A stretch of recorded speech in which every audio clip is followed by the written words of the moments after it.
नमस्कार किसान भाइयों, स्वागत है आप सभी का फिर से एक बार हमारे एनिमल लवर यूट्यूब चैनल पे। तो आज हम आपको बताने वाले हैं वो तरीका जो कि आपके पशुओं के दूध में फैट को बढ़ा सकता है। मेरे किसान भाइयों, तमाम तरह की आप चीजें खिलाते हैं, इंग्लिश दवाइयों का सेवन कराते हैं, फिर भी आपके पशुओं के दूध में फैट नहीं बढ़ता। ये हैरानी की बात है। मैं ऐसा क्यों बोल रहा हूँ कि एक मेरे किसान भाई ने हमें कमेंट करके पूछा है कि सर हमारी पशु दूध देती है लेकिन फिर भी उसके दूध में फैट की मात्रा नहीं बढ़ता है।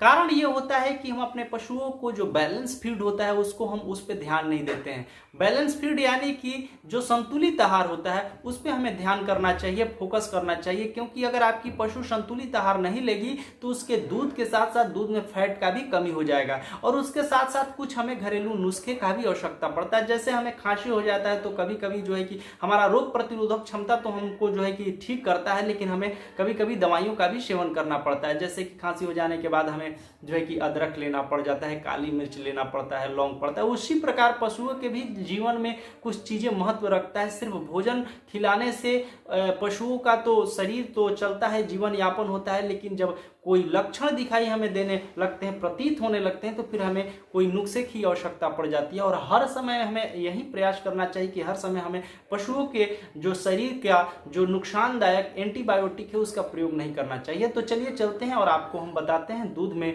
पशुओं के फैट बढ़ाने का कारण। मेरे किसान भाइयों, दूध में जो फैट होता है उसकी वृद्धि 3 प्रकार से होती है। सबसे पहले कि हमें अपने पशुओं को फैट में अगर दूध में फैट बढ़ाना है तो उसमें हमें क्या करना है कि हमें पशुओं को खल और सरसों का तेल अवश्य देना है। खल में आप सरसों का खल भी दे सकते हैं, कॉटन सीड्स भी दे सकते हैं, जिसे बिनोला खल कहते हैं।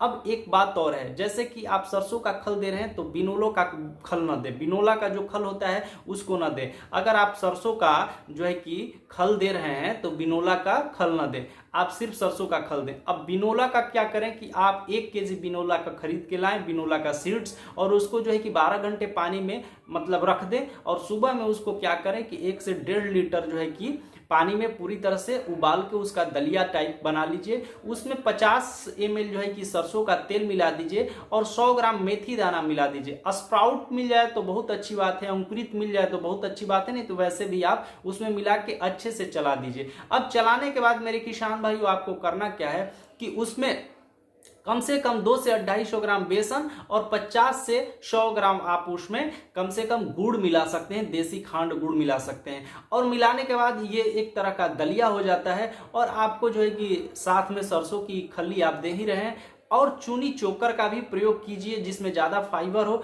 इससे भी हमारे पशुओं का जो दूध में फैट है उसका इंक्रीज होता है, यानी कि वो बढ़ता है। तो मेरे किसान भाइयों, ये सारी चीज़ें जो होती है हमें ध्यान देना पड़ता है।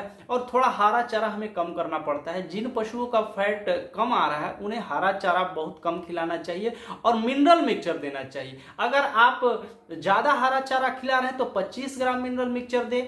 अगर आप कम हरा चारा खिला रहे हैं तो अपने पशुओं को एक टाइम 50 मिलीग्राम दे सकते हैं, 50 ग्राम भी दे सकते हैं, 50 ग्राम, और इधर आप जो है कि 25 ग्राम मिलीग्राम नहीं। तो मेरे किसान भाइयों, ये सारी चीज़ें हमें अपने आप को देखना पड़ता है। एक पशुपालक जानता है कि हमें पशुओं को समय समय पर क्या देना चाहिए। समय समय पर डिवार्मिंग कराते रहें, वैक्सीनेशन कराते रहें, रोगों का टीका लगवाते रहें, इन्हीं सारी तमाम चीज़ों पर ध्यान देते रहें।